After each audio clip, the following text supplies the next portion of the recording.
University applications can be a long, daunting process. But like anything, when I break it down into simpler steps, it becomes more manageable.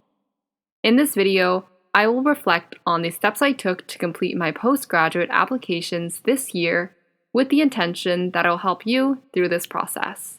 First, I'll discuss how I decided I wanted to apply to grad school. Then I'll talk about finding the right program. And third, I'll talk about planning the application.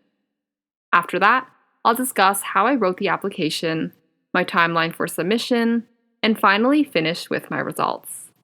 Before I begin, I wanted to say that these are all based on my personal opinions and experiences at this point in time.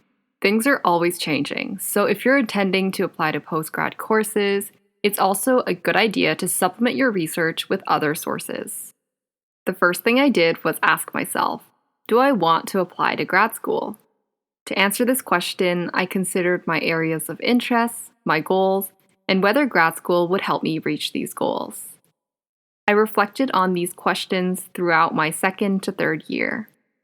Finding answers to these questions were quite puzzling, so I went to every grad school fair since my second year to chat with admission representatives, spoke to current grad students, my friends, and most importantly, I tried to gain relevant hands-on experience in the field I wanted to be in. For example, since grad school would consist of doing research, I worked at different types of labs to get an idea of what I would be doing. All of this allowed me to figure out that I wanted to apply to grad school. After that, I researched programs in the areas I was interested in. I set an internal criteria of things I was looking for. For example, I wanted to find a program in neuroscience. I wanted to do research while having the opportunity to do some coursework, and I wanted the degree to be less than 2 years in length. If the program in school didn't have the things I was looking for, I didn't apply to that school. Location was also a nice-to-have factor. I fondly remember my trip to Europe, and I really loved the UK, so I wanted to apply there and in Canada. I made sure they had accommodation available, and if they didn't, then I didn't apply to that school. From over 20 schools and programs, I narrowed the list down by looking at the contents and researchers in the department. So at the end, I ended up with the following schools: Oxbridge, UCL, Imperial, and McGill. I further categorized these schools and their programs into reach, target, and safety. So reach meant that I didn't expect to get admitted, but I'll try anyway. Target meant that I was more confident in my results, and safety was something I was very confident in working out. In retrospect, I didn't really apply to any safeties, so that's why I got so anxious around results time. Also, it was important for me to write all of these thoughts on paper because sometimes an idea in my head sounds good hypothetically, but doesn't seem feasible once I lay it all out. Taking that extra mile to write out my thoughts and plans made a huge difference for me, and I'd suggest any prospective student to do the same. Next, I began to plan my application. I did this by writing the schools I wanted to apply to and their associated deadlines. At this time, it was the end of the summer of third year, so I began to write my personal statement for my reach schools. Schools I categorized as reach schools are generally more competitive, so I knew that I needed to put in the extra effort in an attempt to stand out. By the end of August, I acquainted myself with the deadlines and application materials. In general, these materials were a statement of purpose/personal statement, letters of recommendation, transcripts, and my CV/resume. I wrote them all down in a checklist format. I ended up finishing my first draft of my personal statement by late August, reached out to professors in September/October, and brought my CV in for editing at McGill's Career Services a couple of times. After planning, I just went ahead to finish each part of my application. I applied in my final year, and I'm glad my course load was a little bit lighter than usual because grad school applications take a very long time.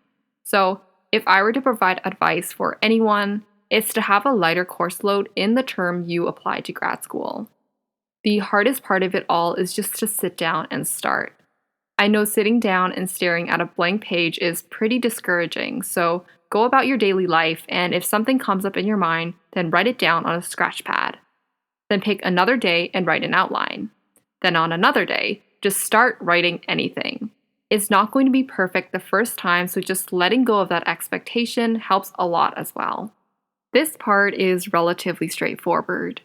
I aim to submit my materials at least 2 to 4 weeks before the actual deadline, but I ended up submitting things 1 to 2 weeks before the deadline.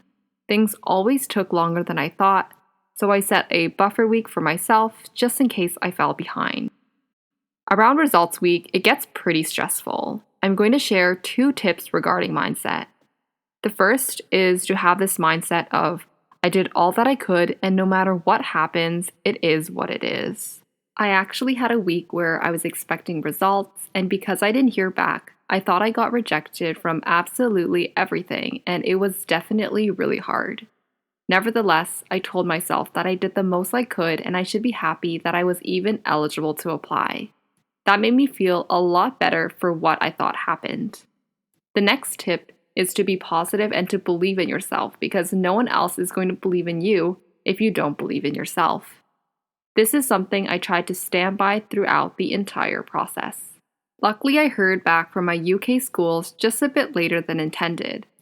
I was accepted to Imperial, UCL, and Oxford, not accepted to Cambridge, and I withdrew my application from McGill. I simply withdrew from McGill because I wanted a new experience at an institution that was different from where I did my undergrad. McGill is wonderful, and I thoroughly enjoyed my undergraduate experience there. In fact, I'm definitely going to apply back here after my master's. So that concludes my postgraduate application process.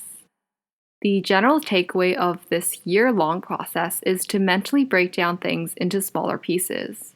Half the process is about actually applying, and the other half is about mindset. Like I mentioned earlier, take things one step at a time and have a positive, proactive mindset throughout. I hope you found this helpful, and if you enjoyed this video, please like and subscribe to support this channel.